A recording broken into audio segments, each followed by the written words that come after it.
Hello, my name is Jake Wallace. And I'm Morgan Wallace. And this is the Four on the Road podcast. If this is your first time listening, we'll catch you up.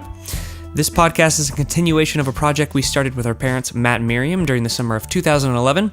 Road tripping around the United States, we interviewed professionals in the industry of music and multimedia production, looking to learn from them on behalf of any young creators looking to start their journey into the industry. Now, almost 6 years later, we're revisiting those interviews and sharing our thoughts. How's it going? It's going pretty good. Cool. Today's interview, we're going to be reviewing the interview that we did with our aunt, Teresa Gomez. She is a classical singer and also a music teacher. Mm-hmm. She also is a worship leader and a music minister at her church. So we're going to be asking her a little bit about her expertise in the industry. She's done a couple of things a little differently than some of the other interviewees that we've had. This will be more focused on kind of performing and more of the personal aspects, I think, of what that looks like, and more on performing and teaching versus a lot of the stuff we've talked about, which has been a lot of recording so far. Yeah, so let's take a listen. Hi, how are you? Hello.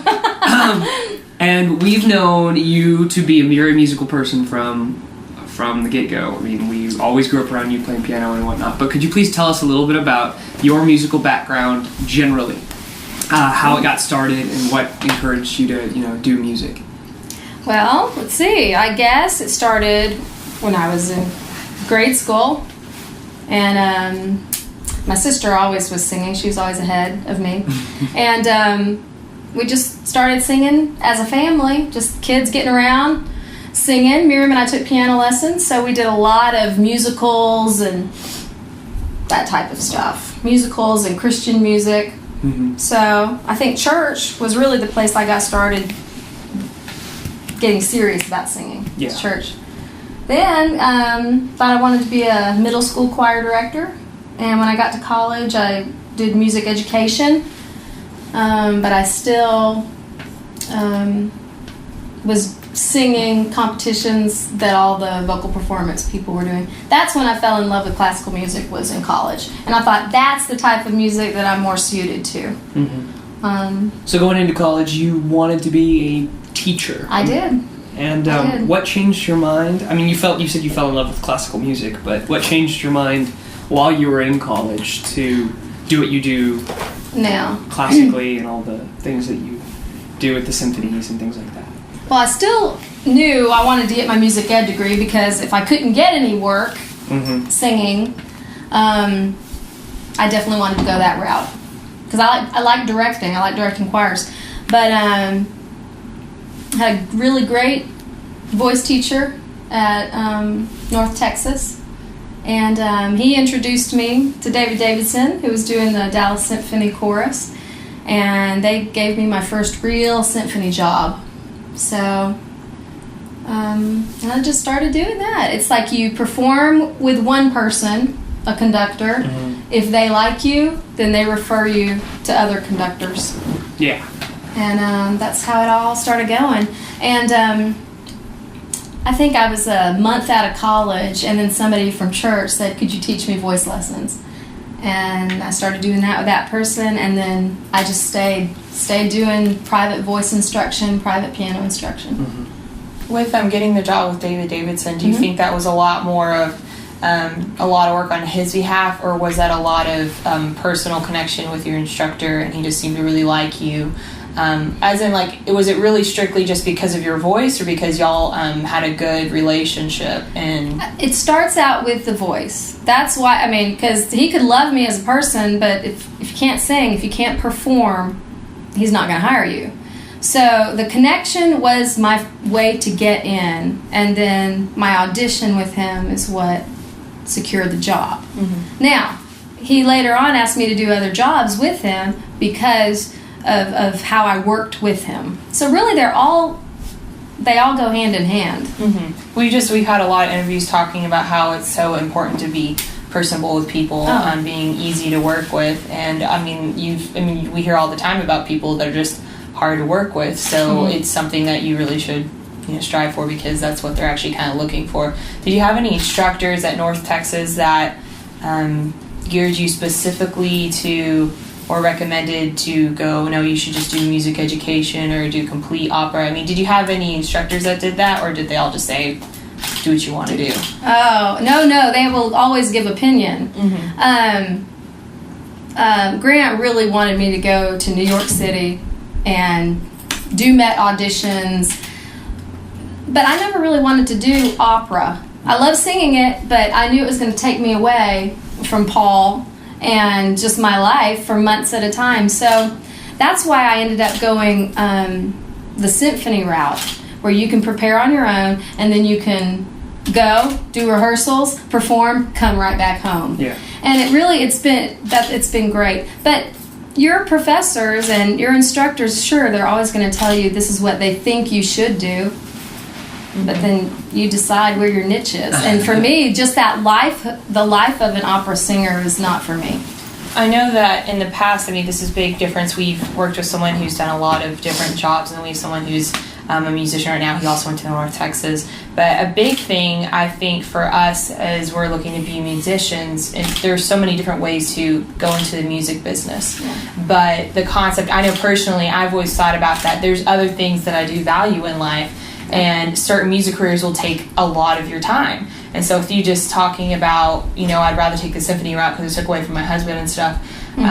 What has it been like to be married to someone and have a life and share that with someone who's not a professional musician? Because we know he plays drums a little bit and he encourages that. Right. But as someone who's not a musician as well, for full time, how does that affect your career? Well, I mean, you have to have a spouse who's supportive, and he sometimes can be a little bit too much. Teresa, get out there and go get work, and that's not my personality. I think a person who really wants to succeed in this business, you have to have that kind of tenacity to get out there and get work. I'd probably be doing a lot more singing if I had that. And so Paul being supportive and saying you should get out and do some stuff kind of helps me. And he understands that it might take me away for a few weeks at a time, but he's supportive. And whatever occupation he's doing, if he's doing golf tournaments that take him away every other week, then I'm the same with him.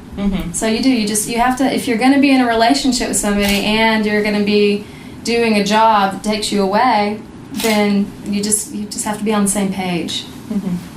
So tell us a little bit about your teaching. You got your degree in music education, correct? Right. And you got that from UNT. Just tell us a little bit about what kind of sparked your passion for teaching and what it's been like being a music teacher.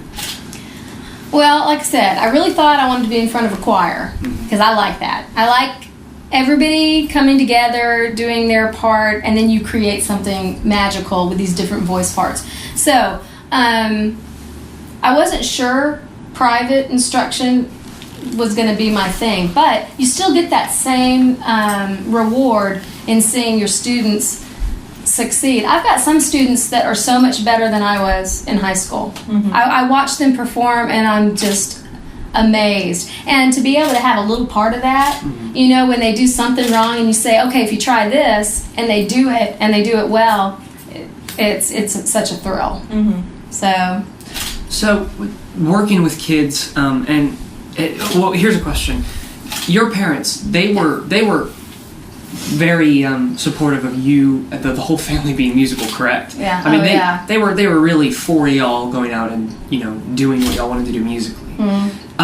Growing up in that environment, it's a little bit harder to come up with an answer to this, but imagine our parents didn't know anything about the music industry, and both of us were extremely excited and motivated to start getting into that.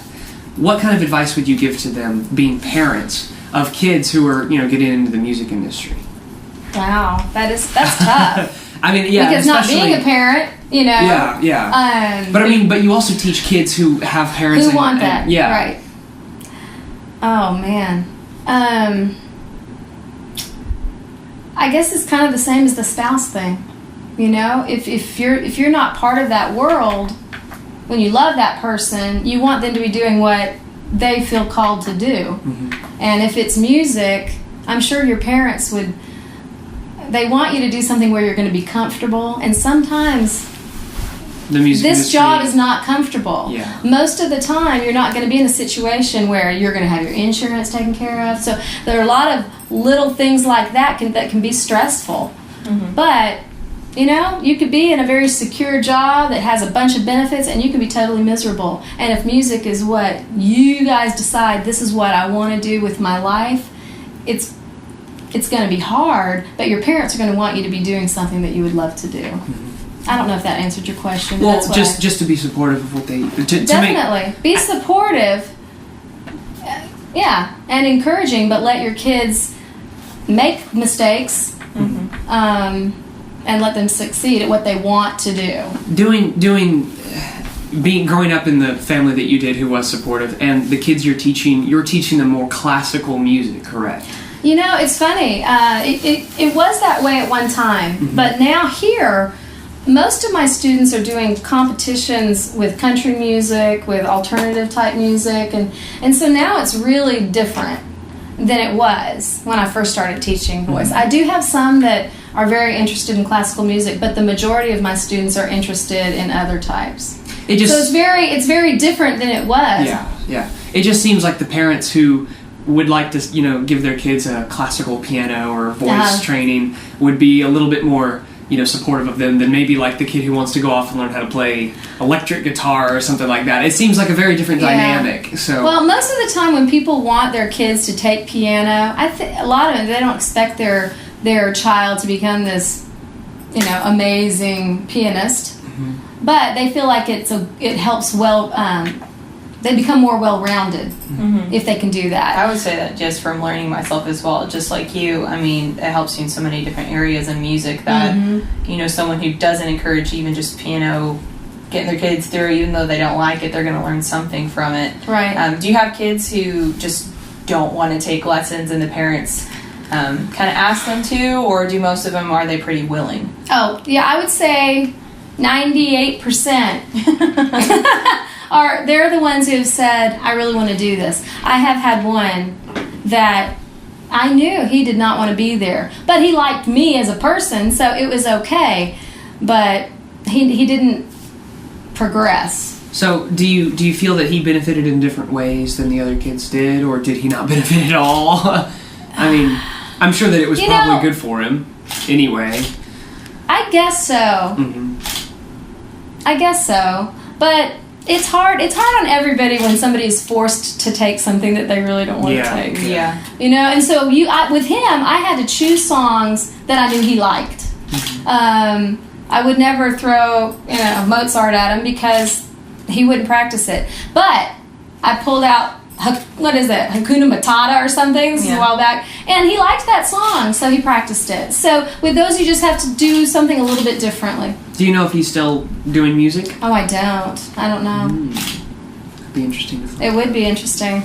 I doubt it, but he might be. Who knows? I'm trying to think. I know you talked about how, I thought this was just kind of interesting, the concept of a lot of musicians, that's the main concept of to be successful, you have to get out there and get it. But you've been pretty successful, I'd say, in your own eyes, and being able to do what you want to teach, be in front of a choir and stuff. And the world usually looks at success as fame, money, and all that stuff. Do you feel that I just messed up on my question.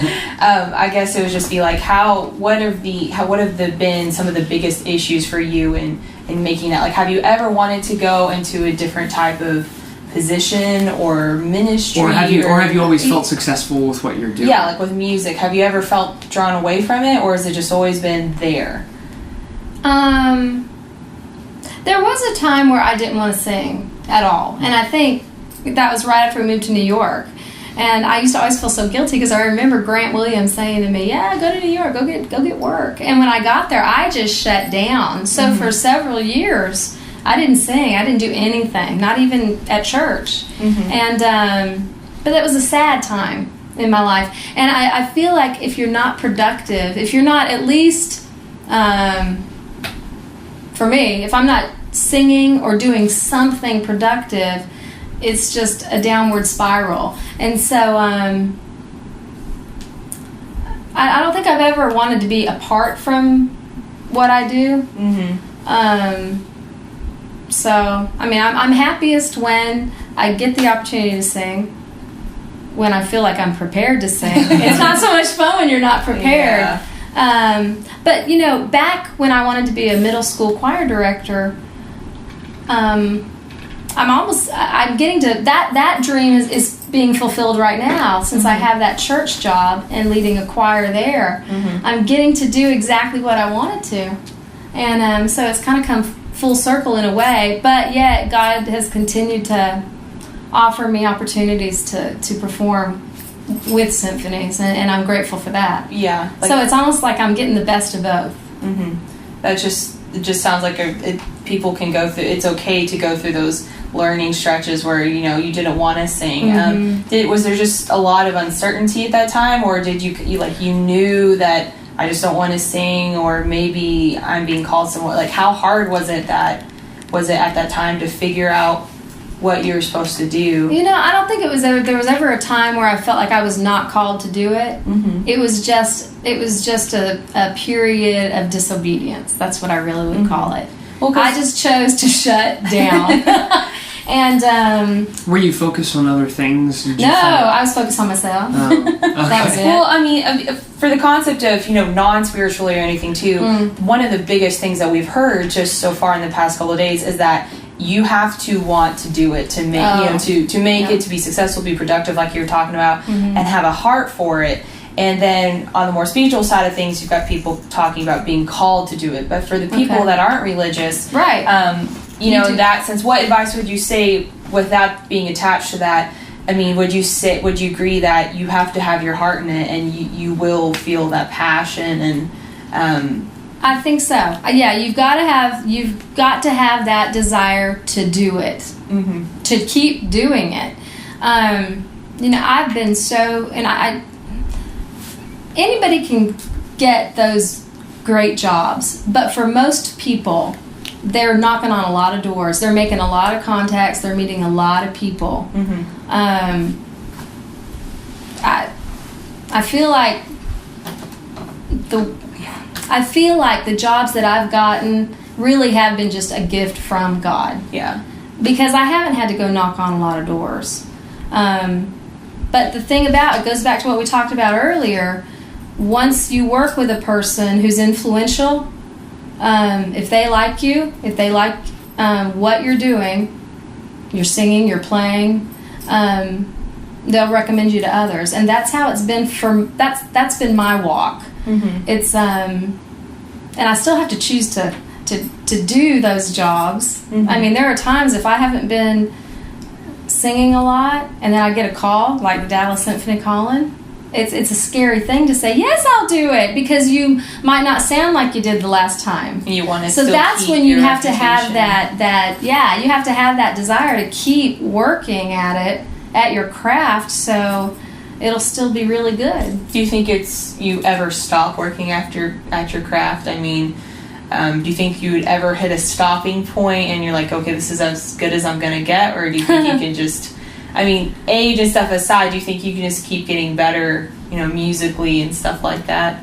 Well, I think you can keep getting better at some things musically, but I think vocally, especially women, you get to a certain age and things change. Your vibrato gets a little bit too big and your control's not there, and so I think it's a little different vocally. Yeah, but you wouldn't ever tell people don't keep trying because you just always can hone in on stuff. You can, and you can still make what you're doing better at whatever age. I think I had a 67-year-old student in Dallas, and she came to me, and it was an okay voice, but she learned how to support at an older age, and it got better. Now, will she go and sing at the Met? No, she's not going to do that, but she improved. So yeah, there's always room for improvement, but it still goes back to the same thing. You have to really want to do it. Yeah.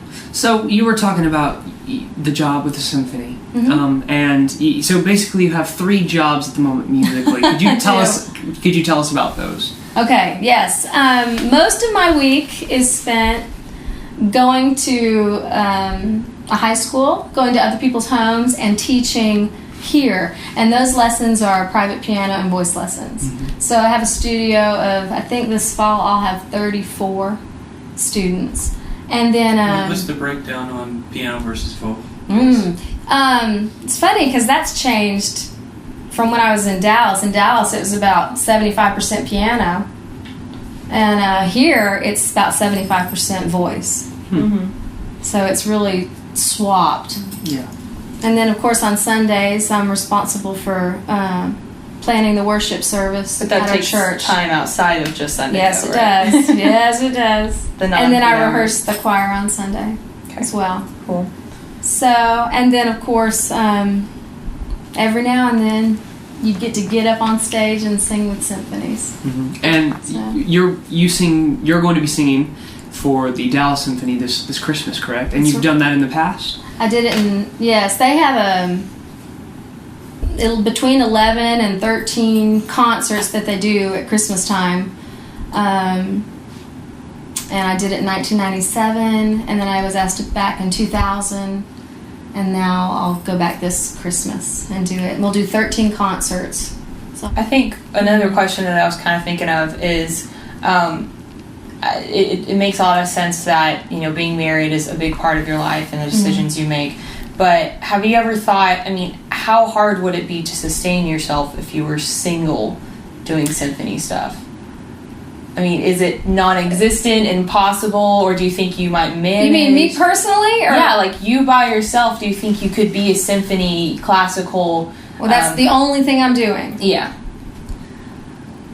Not for me personally, because my makeup is not to go out there and try to get a lot of jobs. Kind of go back to what you said, the tenacity of it. You That's have to right. be constantly You out do. there. You So- really do.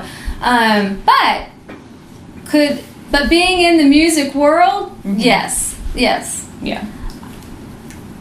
I would just probably teach a lot, a lot. Well, I mean, it's just. But yes, you can be self-sufficient. You really can be. I think another thing that you were talking about, I like the thought process of parents wanting the children to be comfortable, and more so emotionally and other reasons instead of just financially. That's the biggest thing. We don't want our kids to go be musicians because they're not going to make any money. So that was just a thought to have, because if you don't have someone else to work with you and you can depend on every once in a while, you know, it's hard to make it. That's just a thought, because I would just say symphony, you know, like you 97, 2000, but because you don't want to go out and do opera all day long, you gotta teach as well. I got a question for you. Uh-huh. Can you talk about maybe your best and worst experiences? You don't have to put names on it, but as far as working, traveling to some place, and what was really, really challenging, stuff that stretched you, or something maybe not even in a good way. I mean, just the unique life of a symphony vocalist. Well, the scariest thing is when you're not feeling up to par. When you know, if you have allergies, it's terrifying, especially for a soprano. If you have to be, if they're wanting you to float some high notes, you're like, they're not going to come out. That's the scariest part. And sometimes when I had to go to Bratislava and I was all by myself and I don't know the language, you know, the only person I could really talk to was the conductor, and it was a little bit lonely. So being there for a week, it was lonely. But once we started doing the music, then you feel like you're at home because you know it. You've done it with other orchestras, and but I think that for me that was hard because I felt a little bit lonely being in a place all by myself. And what about then? It's because you can't afford to bring everybody along with you. Yeah, sure, exactly. So it could have been a different story if you had plenty of money and you could bring friends along. Yeah, that's right. Yeah, but it didn't. What about something you remember as just being one of your favorite experiences with music? Well, that would have been. It was both. You know, I sang at Carnegie twice, but 1997, that first time I got to perform with the Dallas Symphony on that Christmas concert, that's been the highlight. Because you're standing backstage and you're hearing this symphony that you've always loved, and you feel like, what in the world am I doing back here? And so, when I was done with that first concert, having those players that have played all over the world, shake your hand and say, beautiful job, that was probably the highlight. Because I realized at that point, you know what? I'm not that little girl, but these other musicians who I admire so much, they're letting me in. Mm-hmm. They're admiring your musicality, the things that you've strived to work with. Right, and that was a huge thing for me. That's pretty cool. So, for people like us, we're already looking at getting in the music industry. For people who are, for you would probably have some advice for vocalists or piano players. But what kind of advice would you give to aspiring musicians? In general. In general. Well, I can tell you just from my own mistakes, one thing you have to do as a vocalist, you've got to keep up. Mm-hmm. You've got to get in there and you need to vocalize. And it's a pain. It's not fun. You want to just jump right into the music that you're going to be doing. But it's that preparation that you've got to do. Mm-hmm. And I'm sure it transfers to other instruments. You've got to do the practicing. You've got to do those scales. Because they make the performance better. If you can't do a nice melisma with scales, then why be there? Yeah. You're going to have to do it, and the way you get to that point is you practice. Mm-hmm. So this is the not fun question, and I don't know if you were able to read through what we sent out to most people, but do you have any quotations, or either personal quotes or quotes from someone else that you would like to share, something that really sticks out to you? Yeah, I would say and I transfer this to my spiritual life too, but Grant Williams, he used to say, you need to always go for chiaro scuro, which is light, dark, at the same time. Some of the best voices are going to have a warmth to their voice, but they also have that ring in their voice. And so I've used that quote, go for chiaro scuro. Also in my spiritual life, we're to be that lightness, but you also have to have the warmth of your life. So I guess that's it. So this is a little bit more difficult for you as you're in a different area of music as a few of the other performers that we've talked to. But if this is kind of an odd question for you. If there was one person that you wanted to point out that really didn't get the appreciation they needed, but you thought was one of your favorite musicians, or even... Why is that different for her than the others? I don't understand. Well, because within a teaching environment, within the symphony, you're around a whole lot of extremely well-known musicians, or you're working with kids, or, in a local area. What... That is tough. Who is awesome that doesn't get enough love for, in your opinion? Yeah. It could be more than one person. I really don't know. Because the people that I'm listening to, they're getting that recognition. Mm-hmm. The people that I admire are the ones that I've heard. So I'm trying to think back. You don't think of going into some bar someplace and going, that son of a gun can sing. Nobody's ever heard of him, but... Yeah. No. Do you have any kids that you're teaching right now that you're just like, wow, this kid's amazing? Oh, yeah. Well, I've got a girl, her name's Claire Thompson, and I think she could do Broadway stuff right now. Wow. Right now. She is that good. And I've got several. Mm-hmm. I really do. I have several that I told you before. I hear them sing, and they are so much better than I am. That's kind of cool, because you're helping them. They're already great, and you're helping them hone in on certain things that's going to make them even better. Now, I've heard you sing, and for you to tell me that you've got kids that you're teaching that are better than you, I have a hard time believing that. Well, it's different. Like, I can't sing Broadway music. Okay, so there's a qualifier. That's right. There is, It's a stylistic thing they've got over you, not it is. But it is also a physical and technical thing. Because I've tried. I've had my student leave after being able to belt out this note. Oh, and I do it. It's pitiful, so it's just different. There's certain things that it's on the person. When we vocally, there's so many different things. I think also there's a concept of I know that I've had a teacher tell me that I'm better than one of my past teachers when she was my age. I mean, that was another qualifier. I mean, you're like, I wasn't this good at this age. Right. With the concept of what you said, Claire Thompson, you said she could do Broadway right now. Do you encourage her and her parents? Like, you're like, this is your choice, but I think she's this good. Maybe you should think about it. Or... I did. I remember she sang on recital, and I told her parents, I said, she could do this. She could go right now because she sounds better than some of the people I heard on Broadway when I was there. But I recommended her going to school. I hope she does do Broadway. I hope she does. But I think that's my temperament too. I knew that it might be fun to do a bunch of singing jobs, but I wanted to make sure I had my music education degree.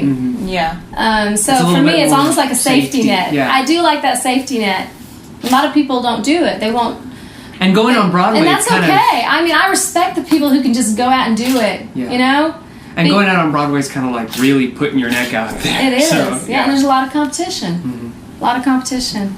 I think that's kind of one of the biggest things too, because we've had lots of really good musicians who tell us, well, if you want to do this, why are you going to school? Because that degree means a lot of nothing. people do. But I think, I know for me too, personally, there's a lot of things that have already geared us towards school. And like Jay's going into a program that seems to fit specifically to what he wants. Right. And I think that's just awesome. But with those kids who don't, no parent it's hard wants to find that sometimes. Yeah, so I guess it's just, the more you look at it, it depends on if you really want that education and the degree. And it depends on paper. That's right. But Claire's planning on studying theater, musical theater. So it's perfect for her. Yeah. And she'll get her feet wet.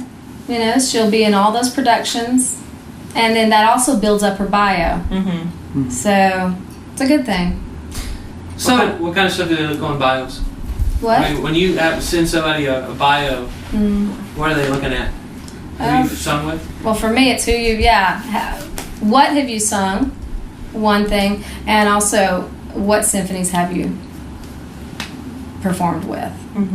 So you have a pretty nice repertoire. It's okay. I mean, they're a lot better, but yes, it's good. I've been very fortunate to perform with some really great orchestras. What's your preferred music? I mean, describe to someone who doesn't know this style of music well. Okay, they don't know the ins and outs. They don't know who these people are. They don't know the symphonies. Right. But describe to them what music you like to do the best. I mean, is it the really fast stuff? Is it really slow? What do you like? Oh, that's a good question. I like them both. I like to sing the fast. There's really two. I don't like anything in between. I prefer. I like to sing Mozart. So if I get to do Mozart on a concert, I'm thrilled. If I get to do Mahler, I'm thrilled. But if you're to put, almost anything else, I should say. No, some of the 20th century music that's a little bit atonal and kind of just weird. That's not my favorite. I don't want to do that kind of stuff. But I don't think I answered your question, did I? I was just asking to describe faster to people. and slow. No, just describe to the uneducated the different styles and which ones you like and why. Yeah. Well, I do. I like Mozart because he does beautiful melodies and they fit my voice type and just they're easy to sing for me.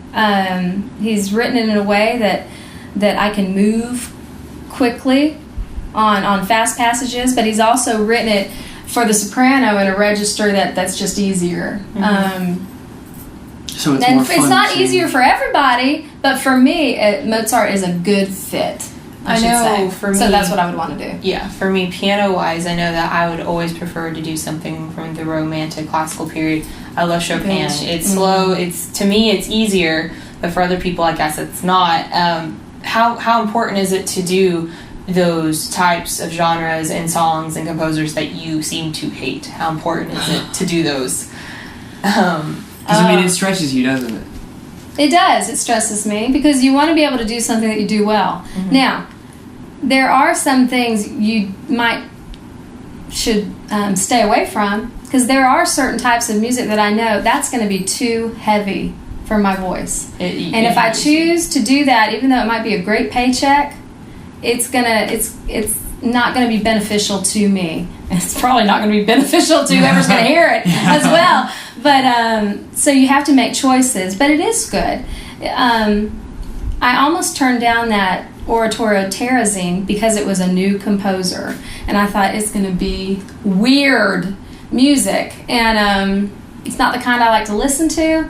But I got the score, and I learned what I had to do in it, and it was one of the most beautiful works I've ever had the opportunity to do. So tell us about that process. Well, who, what, when, where on that? Here again, if you work with somebody and they like you, they're going to tell somebody else.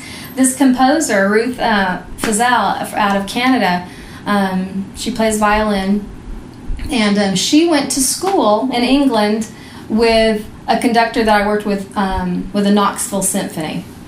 And she called him up and said, got this work, I would love for you to conduct it, but I need a soprano. I need somebody that can get up there and sustain things. And he said, I need you to call Teresa Gomez. And so she contacted me, sent me the score, I looked at it, and then she flew me up to Canada, and I sang it for her, and that's how she hired me. So here again, a lot of it is word of mouth. Connections. It really is so much about connections. Yeah, we've had a lot of people tell us that maintaining relationships and making connections, purposefully being that person that goes out there and makes those connections is extremely important in the music industry. So, and that would go for all types of music. I know. So for people who have no clue, I mean, like, they don't know the difference between a symphony and an orchestra, that would include me in that. But the whole concept of no one who knows, anything about kind of classical music, how long does it take for you, like the process of beginning, they need a soprano, to flying you up to when the concert is, like, what has been, like, the longest amount of time you've worked on it until, like, the last concert? Do you see what I'm saying? Like, when you first get the music to, how long of a process is it? It's a lot of work, correct? Well, it is, and on so many different levels. I mean, this was a work, that Oratorio Terrazine was a work that involved a children's choir, full orchestra, 3 soloists, and we're traveling over to Europe to do it. Well, like, from the first, she said you need a soprano, she flew you up there. Probably about 6 months when I got the score, and then we did it about 6 months later. That was the first. That kind of goes on with the concept of, with monetizing it in a sense too. If, like, you were by yourself, that's a big stretch of time to devote to something that's going to happen. Here's if you the thing. do 2 of those a year, right, and it only pays X amount, you multiply that times 2, and that's what you're making per year. Unless you're overlapping all kinds of other stuff. But you are, and I think that's the reality of anything. A lot of classical singers that are doing one opera, they're performing right now. Well, in the afternoons, they're rehearsing for the next opera that they're going to be doing. And it's the same with me. Even though I knew I had that job in 6 months, I'm practicing that job, but I'm also teaching. So you can't really just pick and do one. Right, and if you have certain jobs, if you know about them that far ahead, they do overlap. So you're never, well, I shouldn't say never, but oftentimes you are going to be working on 2 different things. All right, got another question. It sounds as if teaching, instructing is always going to be one element, one possibility for somebody trying to pay bills. Oh, definitely. Okay. If they're good teachers. So as a teacher, what advice do you have for someone who might need to teach in the future? What have you learned? Especially considering that if they want to be musical, they still have to make that paycheck, like you said. What advice would you give to people who that seems to be their income? You know, I was really well. Here again, I moved here to Arkansas. I did not know a soul. I knew one family, and the girl was already taking piano with somebody else. But I got here, and I asked if they could send my name out in this newsletter with all the homeschoolers that are in the area, and that's how I got a few of mine. I made an effort to go contact the choral directors in the area. So you can build up a clientele that way, but you still have to be, you have to have a good rapport with your students. That's how you build it. That was also you showing up with this resume. I have sang all of this. Yeah, that does help. Well, that does, for that. What advice would you give to kids who like? That's very true. You're like, I am an opera singer. Well, what would you like? For me, I wanted to start teaching this past year, and I did get a lot of people that were interested, but it never really would happen because of those other projects and people's schedules and stuff like that, and not being able to manage it correctly. But when it comes to the teaching side of things, for people who've never taught before, but they know they have to, what would you give specifically advice, like working with the kids or how to manage, how to teach? See what I'm saying? Like, well, what are the important piano things? can be very easy because there are so many methods. If you go to any piano store or any music store, you can look through that music and you play through it, play through those books and find out what interests you. And most of the time, that will be a good instruction method. I think it's very easy to teach piano until they get, like you, and then you say, you need to find somebody better, move them along. And I also think you have to be kind of current, too, because it's embarrassing when your student knows a bunch of artists that you have no idea who they're talking about. I mean, you can still teach them. You can still show them, okay, thank you for this song that I've never heard before. Don't know who does it. Don't even know the style that it really should be. But if you know what you're doing and you know what would make them sound better, you can instruct. But I always think I like to be in the know of what they want to do. What kind of music will my students really want to practice? Now, I have a lot of students that I will give them classical pieces as well because that's where they can focus totally on their tone. Instead of them deciding, oh, how do I want to move on stage to this song? Those type of things. So, do you have any things like advice on like the concept of there's musicians who they want to do what they want to do and they've never taught before, they don't like work with kids much or adults much, like is it like find typical, another way to make money? Yeah, well, I mean, would it be like you can still teach, you need to have self-discipline and patience with kids, and you need, or would you say you don't need to teach unless you have a heart for working with people? Or because it seems like you from the get-go had a natural I want to do this, but what about people who it's subjective? It's subjective to some it is degree. You're not doing them a benefit at all if you really don't want to be doing it. I'd say go get a job in a restaurant. You can make really good tips. But I mean, it's a detriment if you really do not enjoy instructing and making other people better. You shouldn't be in it. Do you think it's with how things are right now and just the music world, you really don't have to get a music education teaching degree to do that? I mean, do you think that if you can play the piano and you play well, you can instruct somebody else to do it? Well, I mean, that's just the concept of people going into college or something and they're like, well, if I want to do a teaching job, I should do this route. How many it's still people, beneficial. Well, it depends on where you're going to be doing that after school. I went to school thinking I wanted my music ed degree because I wanted to be able to teach in the public school and have a position. Yes, like that. And you needed a degree for that, correct? I needed it, right? But to teach privately, I don't necessarily need a degree, but it does look better on that. On my bio. So my resume. Yeah. So you were talking about being more current. Outside of classical music, you do a lot of classical music. I mean, piano, do you do classical piano as well? A lot? Or is that a little bit more contemporary for you? You know, I don't really get to play a whole lot. Mm-hmm. Most of what I end up playing is preparing me, playing through songs that I'm going to be teaching the choir at church, or playing through the songs that I'm teaching my vocal students. It's more of a tool than a performance. It is. Yes. So, but when your piano students, do they play contemporary or mostly just classical piano? Oh, they play all different types. Okay. So in that environment, you do a lot of classical music. What kind of music do you enjoy on a little bit less, more contemporary basis? I mean, I like a lot of praise and worship. But I also like old rock. I like the Beatles, like the Eagles. So I listen to classical music too in the car, but not always. I'm switching back and forth. Do you do anything with you enjoy contemporary rock like that? Do you do anything with that? No. I mean, your brother was in Jesus Christ Yes, Superstar. he was. No. You don't do anything like that, huh? No. Do you ever I wish hardly you ever even would do karaoke. It's just like... Do you wish you could, or is it... I kind of do. I just feel like I'm not... Here's the thing, too, about being a performer, and I wish I were not this way, but I feel like if I'm going to get up and perform in front of people, I want it to be right. I want it to be really good. And there are some types of music that I just don't feel like I do well. Yeah. So I choose not to.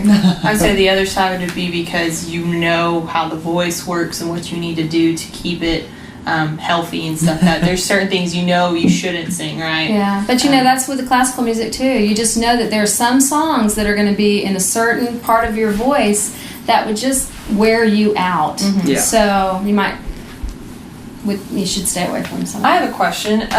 Have you ever, all of this has been on the side of you got an education degree and then you've been performing. Have you ever thought about, the side of songwriting or composing stuff or rearranging stuff? Because you've worked with people who've done that, and we know we just sang a song that you wrote, those praise and worship. Have you ever had a period of your life or just in general that you're like, man, I wish I could write stuff, or have you actually worked on it? Or sometimes composing comes so naturally for people. It was not natural for me. Even on a simple chorus, it took me a long time to do it. And would I like that? I would love to be able to do that, but it's very hard for me. And I prefer to take something someone else has written and do my own interpretation of that. So it was just a thought, because I know that you'd written that song, but you don't really know if that's what people feel called to unless it's like that's all they do, because we talked with someone else and they said how lawyers, songwriters, and producers make the most money in the industry. But those all take same amount of heart, same amount of passion, and total but devotion. just different tastes for the kind of music that they're doing, and the perspective of stuff like that. So just kind of wondered about that, because it would be nice. I have such respect for people that really can sing well and can compose their own music. Yeah, that's an awesome combination. You've kind of answered it, but I want to be very, very clear on one last thing. As a professional musician, what advice, no parameters, do you give these guys moving forward? It's really hard to give advice to the two of them, because what they're doing is totally different than what I've done. Yeah. And we've gone over this several times. You've got to be a person who people want to work with. That's the big thing. You might get one job, you might play somewhere, and if they find you hard to work with, they're not going to have you back, and they're not going to refer you to someone else to work with. But also that you constantly have to do things. If you want to be a vocalist, you've got to be warming up. You either choose songs where your range is going to be really small. You could do that, I guess, without practicing. But if you want to have a voice that can sound great in your lower register, in your middle register, in your higher register, you've got to practice. You've got to work your voice out, just like any other muscle. What are some of the, without naming names, what are some of the situations where you work with somebody else, you're like, I don't want to work with this person anymore? What kind of things fall into that kind of list of make sure you don't show up drunk? Yeah. Something like that. I mean, that might be a little or extreme, maybe an not. attitude that people take, or a kind of person that just doesn't really meld well with you.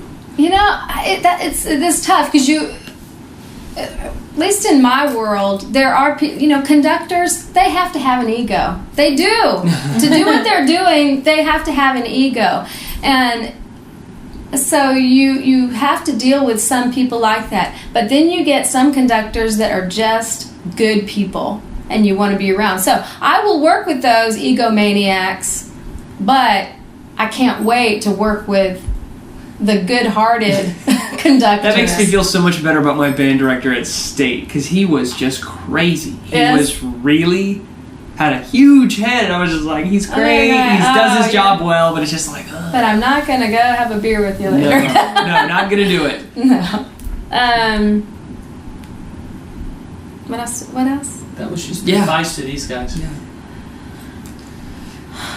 Those are the biggest things, and those are what I have to work on. Yeah. It's hard for me when I don't have a job lined up to come practice. Mm-hmm. And let me tell you, when you don't, you can tell. It shows. Yeah. It shows. And it also makes you fearful of your next performance. So my advice to young musicians especially is just make that a priority to get in there and practice. Mm-hmm. But there are some amazing musicians that are not working. So there are some crazy talented people out there that have not been heard. So for you've got to get out there to be heard. And all it takes, like I said, is one contact. If Grant Williams hadn't said to David Davidson, you need to hear one of my students, I might not be where I am today. I think that's it's most of the time it's not as easy as just one contact, but having the mindset of any and every relationship you have with people could change your whole life. Right. It's kind of crazy. And and if I had an attitude of a little prima donna when I was in college, he might not have said, you need to hear Teresa. Mm-hmm. So I think they should go hand in hand. They could go hand in hand. Well, I mean, the one thing that I think you've taken for granted to some degree, I know you know differently, but you have to have the goods when you show up. Yes, you do. You have to you have can be nice all day long, but if you don't got the goods... But if you can't perform, then... Well, and that's what I say. They're hand in hand. You have to be able to work with people, but you have to have the talent that they're looking for. Yeah. So that was Teresa, our aunt, Teresa Gomez. Listening to her talk about how in her line of work, some of the things that we talked about with Chuck and with Tinker in the first two interviews that we did, really drives home how applicable the advice that pretty much everyone on this trip gave us is to every different profession in the music industry. And the connections being one of, if not the most important thing when it comes to this line of work, this industry. She was talking to, and I liked what you had to say. Any one relationship that you have can change your life, the path that you take, and you have to treat everyone like with respect. With respect. I want to be a person that is easy to work with, that you want to work with, because that relationship can change your life for the better, and you have no clue whenever you're meeting people in the industry. Yeah, I think it's interesting, even within the couple of so many past years of different project work. Like a lot of the stuff I know I've had experiences with have come up from not even really knowing someone, and that comes down to even treating everyone with a level of respect and kindness and just being authentic.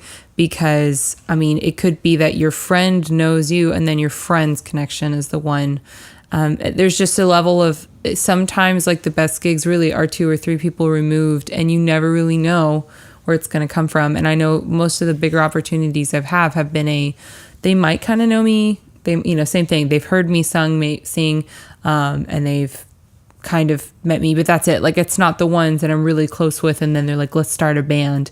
But that's also the culture of the work I'm in. When it came to the things that are super prevalent in each thing we've heard so far, I heard that the theme was, in each interview, that the theme was having to have that passion is necessary. So this is when we talked a little bit about Teresa talking about, not wanting to sing at one point, and as she was explaining that, I was like, I totally relate to this. And I think just past interviews of discussing, there's so many different ways you can be involved within the music industry. It doesn't always require performing. So some people that is their drive, some people it is not. But at the end of the day, all of it, you have to have a certain passion to do what you want to do. And that applied to what she recommended for, advice to parents, advice to students. And it was just kind of interesting. So I loved how this is a specific example of her career was defined by the lifestyle she wanted, versus some people, their lifestyle's then a product of their career. Yeah, and a lot of times people their passions drive them to make decisions professionally that their lifestyle is a byproduct of what they want to do. Or it's just, and they don't even have an idea. As long as they can do this one thing, they don't know what their life is going to look like as long as they get a chance to do it. And I think that what she had to say about being comfortable, people often associate, professionalism and what you want to do as a career as a way to gain a certain level of comfort. And in a lot of cases, and I'd say in most cases, when it comes to being a musician, there is a stereotype that is you're giving up comfort for your art. Yeah. And that's not always the case.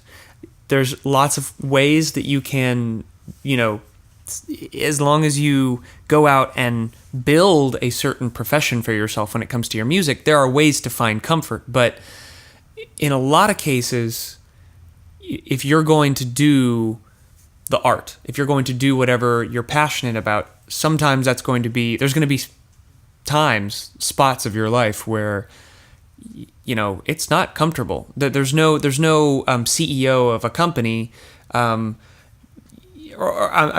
the standard structure of a 9-to-5 job. You've got health insurance, benefits, and a steady salary. Yeah, that's not something that's associated with musicians, and very, very irregularly is that the case. And I think there's also something to be said of like, I don't think many people actually discuss, because it's frowned upon.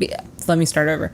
A lot of people, there is a reason that the stereotype exists, that it's not necessarily comfortable and you're not going to make a lot of money. Mm-hmm. There are stats and whatever people's lifestyles to show for that. There are some people, let's say the idea of going into the music industry, the business mindset, you love music, it's more of your hobby, but you find ways to monetize it. It becomes comfortable, and comfortable in the sense of you have income, you're smart, you make it work. Mm-hmm. I think there's a general feeling within the music culture, music industry, that they frown upon going into this for the comfort of it, or like you being like, well, I'm in this to make money. Yeah, it's like there is something to be frowned upon whenever you do it for the money versus the art. It's like if you're comfortable doing it, then you're doing it wrong. And there's an interview later that I know that this is going to be important. There's one of the ones in Nashville that we did that it was a turning point for me, and I'm sure it's going to be even more interesting now. But the idea that if you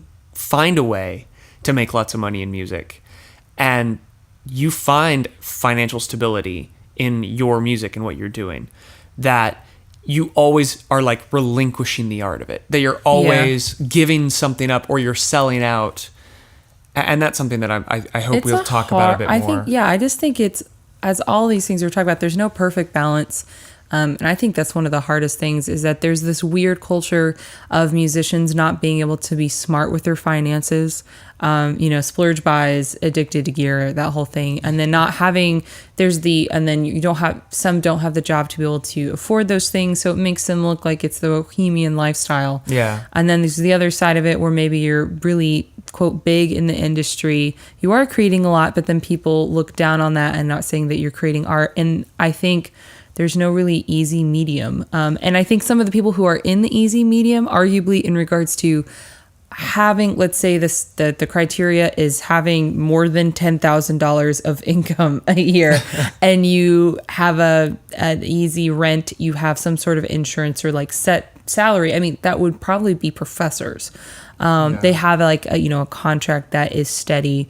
They're within an institution, they're within a brand, a name, and they have a guaranteed job within that, as long as, they don't screw up. But that's the only kind of happy medium where like people are not going to look down on you for what you do because you're giving to the next generation. Yeah. I don't know. And this is not just musicians or music teachers. This is just teachers in general. But as of right now in the United States, being a teacher is something that you absolutely have to feel called to do. Yeah. And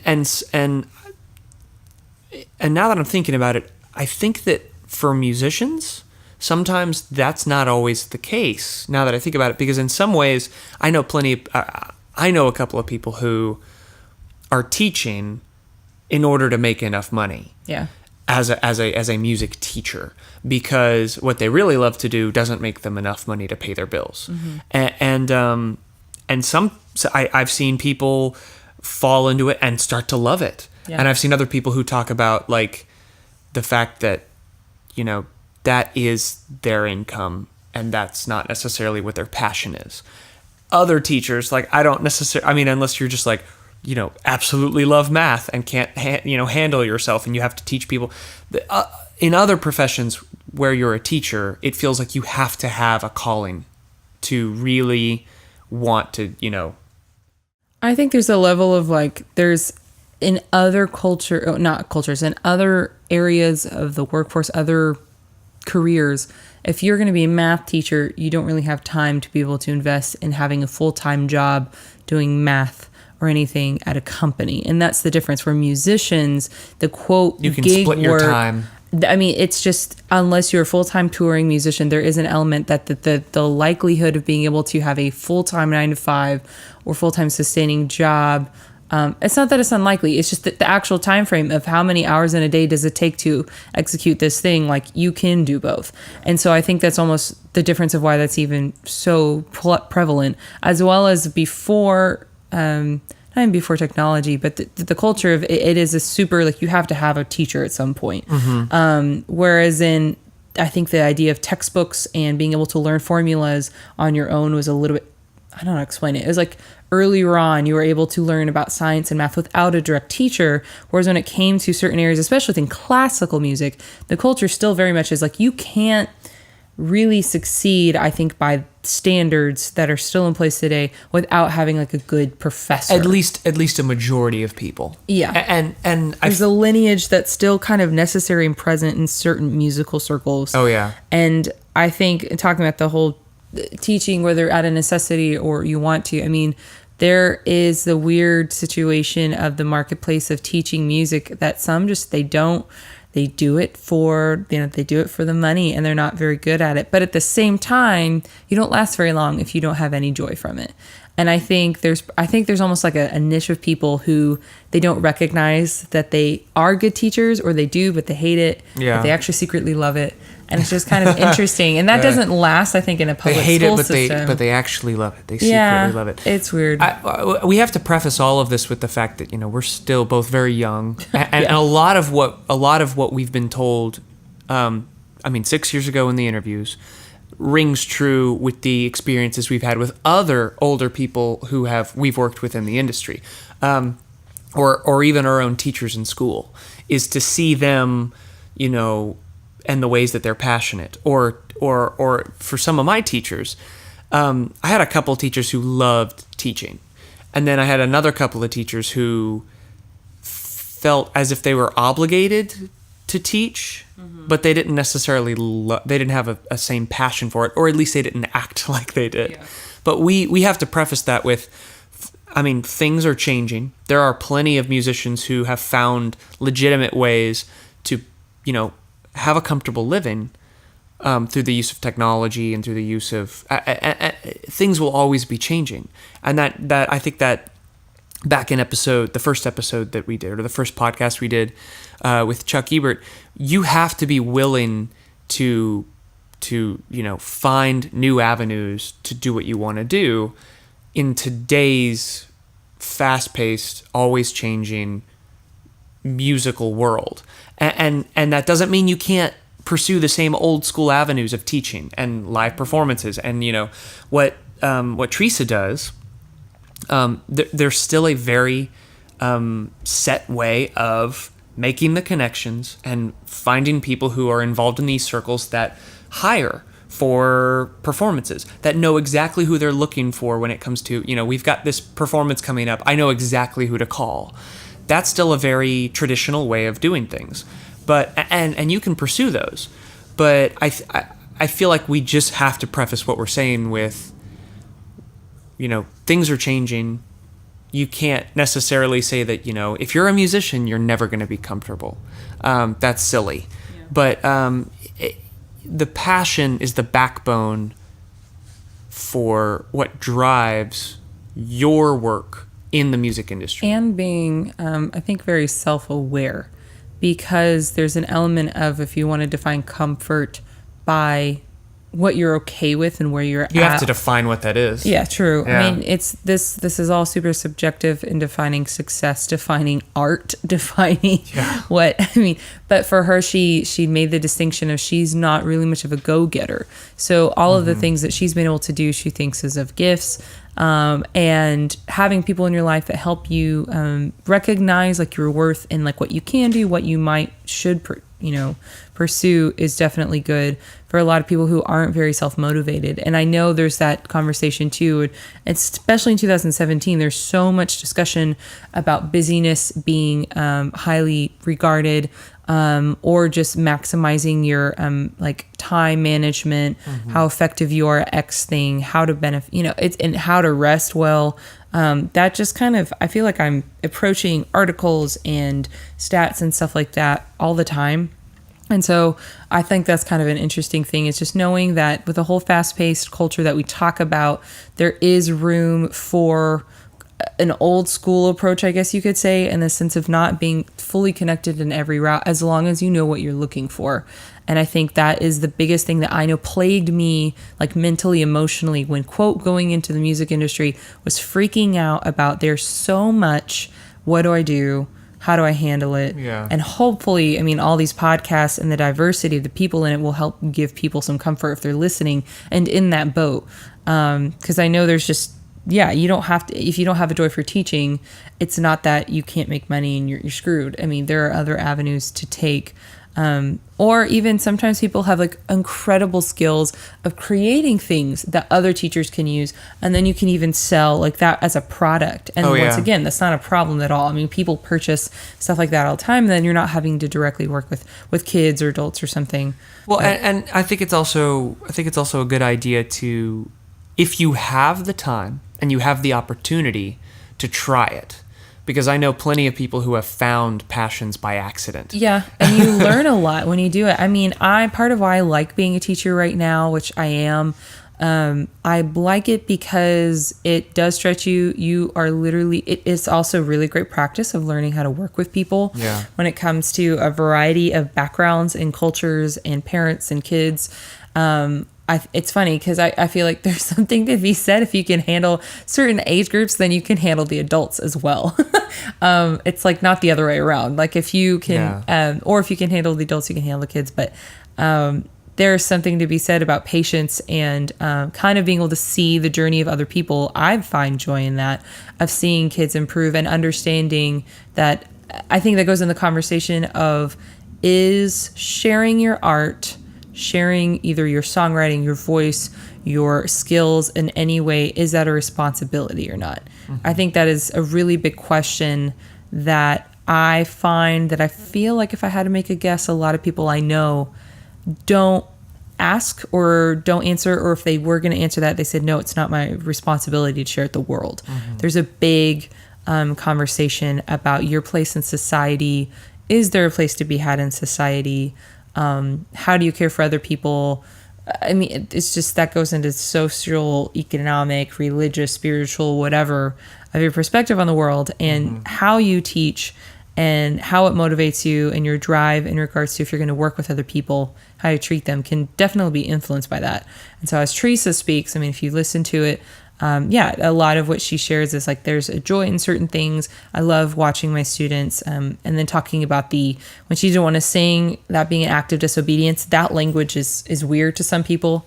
And so the whole question of like, is it your desire or not? And do you find joy in these things? Well, why do you find joy in these things? I think these are just really good questions. There's a lot of deep questions you can ask yourself in regards to why is what you're passionate about, what you feel called to do, or maybe just, what makes you tick. How do you take that and pursue it to the best of your ability and share it? Do you feel obligated to? All really deep questions. I feel like if you're listening to this podcast and you're gleaning things from these interviews like we have, then your perspective on music's role in culture and society is maybe greater than a lot of people in our culture, which I don't know. I do not know the historical relevance of music as nearly well enough to say that I think that right now our culture is pretty accepting of musicians. Yeah. There are still plenty of stigmas and negative immediate assumptions about musicians. I'm not saying that's not the case, but I think that there are people who understand, and it sounds kind of corny, but the music being a transcending boundaries and being an international language is to some degree, I think, very true. Yeah. Because and I think that those kind of conversations and those kind of realizations in your own life help to fuel that passion for music. Because when I remember how music has affected me, it pushes me to be more creative. It pushes me to be more driven. Yeah. Because if I ever and when that happens, when I remember kind of what fuels my own creative, what really pushes me, it helps me to recognize that maybe I've been in a rut. Yeah. And sometimes it's really hard to push yourself professionally and creatively whenever you're in those ruts, and you might not even recognize it. And it can be really difficult, and it can be really uncomfortable. And I think that,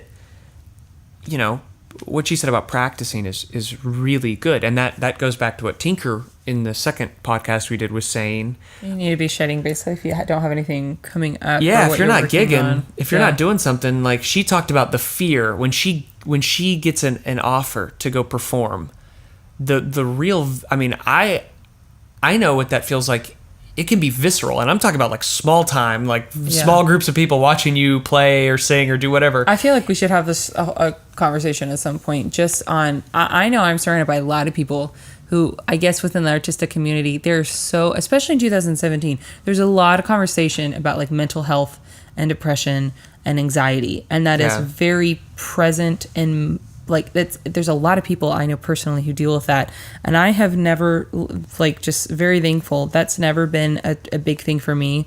But the conversation about getting the anxiety, like if you get a call, I know I was talking with someone today on the phone about this, about I am someone that I really am motivated by other people needing me to do something, or they are reliant on me for something. Yeah. So when it comes to myself, pushing myself, it can be really hard to find, like you said, the things that drive me to work on things that, yes, they might be able to be heard and loved by or whatever by other people once it's done. Mm-hmm. But up until that point, it's quote for myself. And I'm not someone who needs to express herself through art. Sometimes it's easier for weird. You when someone else comes to you with their art. I feel that way. I feel that way as well. Yeah. And so then the same pressure, for people who do not sing, who are listening to this, it is very real that the voice changes.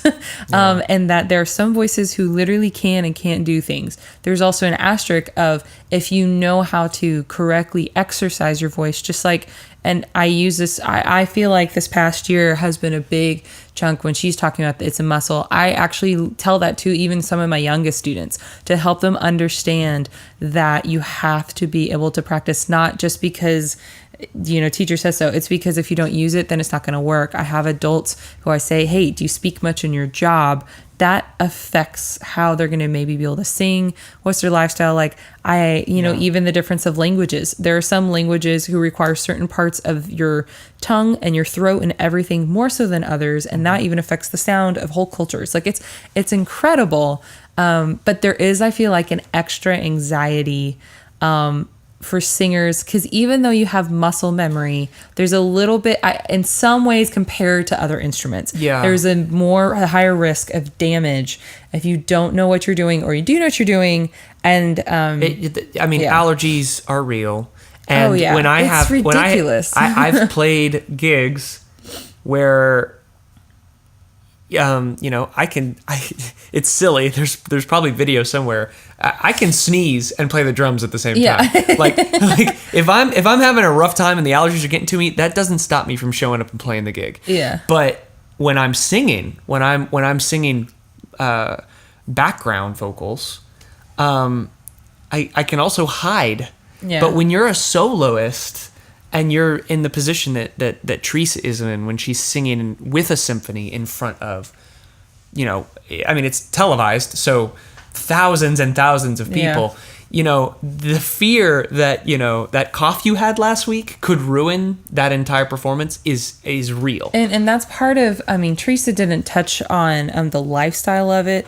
Obviously, I don't know it fully either, but from what I've heard from people I know, part of the opera lifestyle, for anybody who's just curious, is it's not that you're just away for months. You have to have a very strict regimen of your health, because everything can affect it. So especially if they're traveling, there's a lot of risks they have to take in, and then hopefully that their body responds well to the weather of where they are. If not, they have to prep, steamers and medicinal things and all these things, and get a lot of sleep and drink more water than most Americans do in a day. And there's all these things that you cannot control about that. And so that comes into the weird balance of mix the diva-ness with the requirements you have with the, it's not easy on your brain. I think that and that's part of why I know someone who shared that he wanted to be an opera singer, and he had the ability to, and he decided not to because he said it didn't fit my lifestyle, wanting to stay up late and stuff, and literally changed the whole style of what he sings and is known for all this stuff. And I couldn't personally imagine him doing anything other than what he's doing now. But it's interesting to think about. That's just a conditional what affects what you do. That doesn't even touch on thinking about what affects what you do. Who you grow up with, how you grew up, where you grew up, that highly affects what you do as well. So the idea of, kids, your environment is super influential to what you're doing. So anyone listening to this, we have the internet. So you've got kids. I think it's awesome. You have whole cultures who are able to, learn English through music, or they can sing a song in English better than anyone else. And then there's other styles where, I literally this past week had to consider, how do I practice? Teresa mentioned this. She had a student who could belt something, and she tried and she couldn't do it. Does that make her any less of a credible singer? No. That's another thing you have to teach kids, is everyone's voice is different, and you're not going to be able to sing every single style. And that can be really hard for a singer. Especially right now, to be able to make money, especially cover band gigs, pop stuff. You have to be flexible. And there are some things as a singer you can't do. Whereas a guitarist, if you have all 10 fingers, you arguably can play anything. And that's the balance of, and the frustration. I know a lot of singers in the world where there's a different set of skills. There's a different set of what happens to actually produce the sound. And there's a lack of understanding among some in the singer circle and well as the instrumental circle. And no one wants to be each other's friend, kind of like we discussed in a previous episode of the angst between sound engineers and instrumentalists. There's a singer angst, and they earn the negative stereotypes as well as sometimes they don't. I think all of that is to be said that you were talking about the diva aspect of singers, especially in the classical world that she was talking about. Yeah, but you have to also find a way to communicate what your needs are. And I'm not just talking about singers. I'm talking about anyone. You have to find a way to communicate what your needs are, and emote them. Well, yeah, but also you can't control other people. Yeah. So be ready to, when you need something and you know what your limitations are and what your requirements are, to come across to some people like a diva, and really find the way that you can minimize that, and be. I just. You have to really give yourself some slack when you're not able to do something that you think you should be able to do. Whenever make sure that you remember how positive it is that, yes, as a singer, there are things that you may be physically unable to do. But also remember that, as a singer, you get to show up and you can sing anywhere. As a drummer, sometimes I just really wish that it's the joke that all my bandmates have heard it. It's every time you're packing up, I could have played the trumpet. You could, it's just a trumpet, but as a drummer, you've got all of your tones and all of your options, your color palette is dependent on what gear you have. And a lot of the times, the ones that I love the most have all the gear, not like the 5 million toms, but they bring all their little doodads and shakers and everything, because just being able to be a good all-around drummer and percussionist requires X amount of gear. And some of them, what I do love about some of the drums, tangent, is just, the best drummers sometimes by their setup. And what culture thinks is an awesome, impressive setup is usually the least impressive setup to musicians, because the musicians know that drummer sounds good with three things. Yeah, and this is not. It's not a jab. Well, it's not dependent on what instrument you play. This is a truth, I think, of a lot of different instrumentalists. There are plenty of people who, if you take a bad drummer, once again, we're just using drums as an example. If you take a bad drummer and put them on a good drum set, they're going to sound bad. If you take a great drummer and give them pots and pans, they're going to make something musical out of it. Yeah. So I've seen plenty of good drummers with bad sets do fantastic musical things. But just, as a singer, remember that you have the opportunity to control your color. You have a great instrument that you can practice. Yeah. I know that as a recording engineer and as a recording, I'm not a great session drummer, but I've done enough session work to know that, unfortunately, if you want to be a good session drummer, then you need to save and invest in gear that will take you the distance as a session player. Mm-hmm. Even live, it helps whenever you have good, reliable gear. Because I did not make it a priority as a drummer to be a session drummer. Mm-hmm. I have other things that I do in my work that I am passionate about. But if I had decided that I needed to be a reliable and a session drummer that people know they're going to call first, I would need better drums. Yeah. And I would have need to invest in that. And I think that one thing that I thought was really cool, and then I don't have much else on my list, but when she was talking about, she's got people that she teaches vocal to that want to do contemporary music. Don't assume that you are going to only be asked or even required to learn one style of music. What she said about teaching her pop kids, quote unquote, classical, because it is useful for tone and technique to learn other genres of music. Yeah. That's true of, I think, any instrument, except for maybe, the synthesizer. I mean, that's pretty recent. Yeah. But maybe in, 100 years, they'll have, new synthesizer and old synthesizer. But you really need to plan an analog. but as a drummer, I know that if I had studied early classical percussion. It would teach me things and hone a certain technical skill for me that would benefit me in all my other playing. And I, that's true of, I think, every instrument, and especially of vocalists, because there are things that vocalists have been doing for hundreds of years, and they did amazing things back during the time period of what we consider classical music. Yeah, I mean you're in a concert hall. Yeah, other than the incredible engineering of concert halls and stuff. Yeah, I think there's something to be said for if anyone's listening and they sing and they're aspiring singers, whatever. I was just reading a Facebook post about people saying they hate the word aspiring musician because that means you're not one yet. But you are one. So it's a whole nother conversation. But anyone who's aspiring to do certain types of work, there is something to be said of, in that free time, in your non-gigging situation, or if you're not working on something specifically, listening to stuff that you are not used to or not comfortable with is really beneficial. Yeah. Because the same thing, even if you're not necessarily a session singer, to be able to sing a lot of the stuff that I think people want or require, expect, paying you for, there are certain things you just physically can't do until you really work on it. You can't just hear it and figure it out. Because there are certain things that happen within certain styles that you physically got to figure out what part of your mouth / eyebrow placement / good gosh, like I said, I'm working with a student who, talking about the environment you grow up in, she can do belting in a range that I can't really.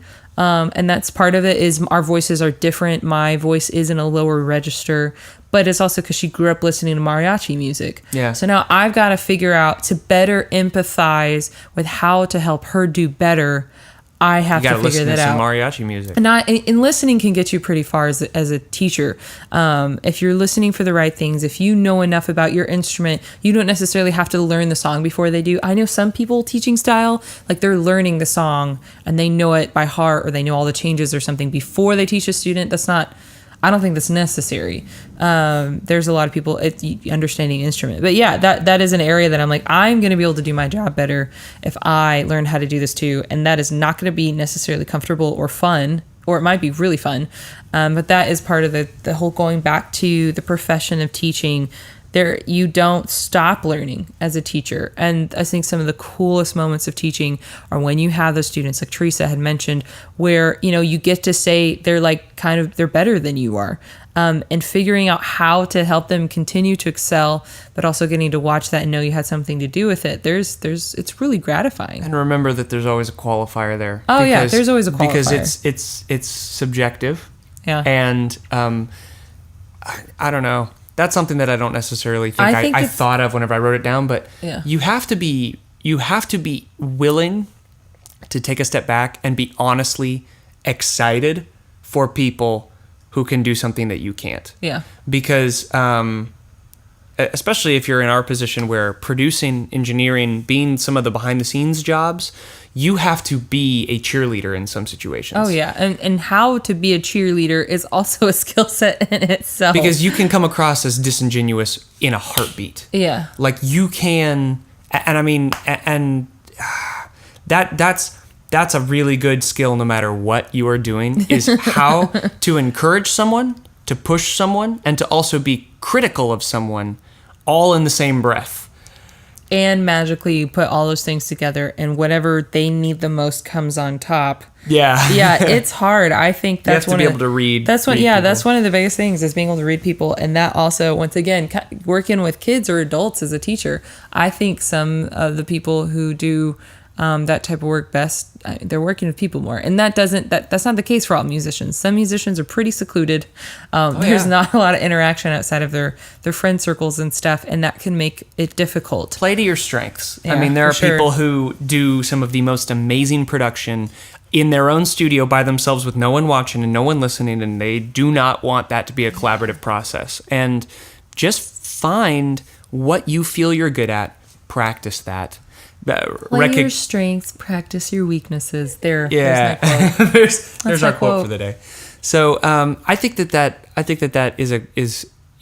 it's really cool so far. We're only 3 podcasts in, And yet it's going to get more interesting. It will get more interesting to see how someone of such diverse backgrounds, there are so many regular lessons that I think would benefit people so often when it comes to the music industry and outside of the music industry. Yeah.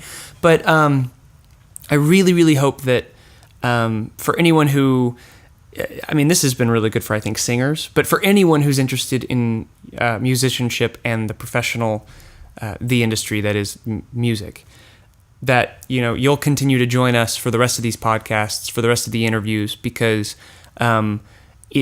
honestly, what I do remember from this trip was every single person had something every single person had their own flavor that they brought to these interviews, that they bring to the table as a musician and as a professional, and yet there's always common threads that tie everyone together in the industry, and I think that is symbolic of music as a whole. Yeah. Because no matter how different these things are, there are things that are constants that bring you together. That's how the whole music is the international language, I think, is the most accurate.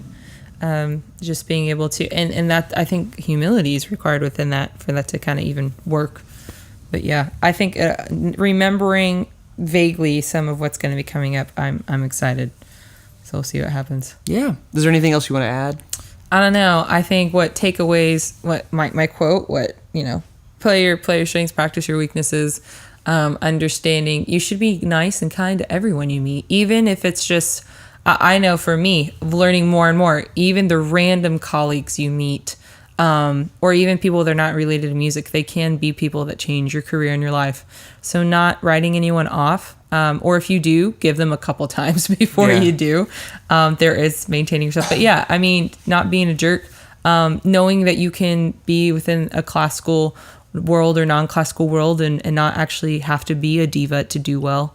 That is something that is a whole, I mean, some people, I don't think they think that. I don't remember. I mean, there's a bunch of different references to this in recent media, but if you ask, there's a bunch of references to Dave Grohl is the nicest guy in rock and roll. Yeah. People have said that.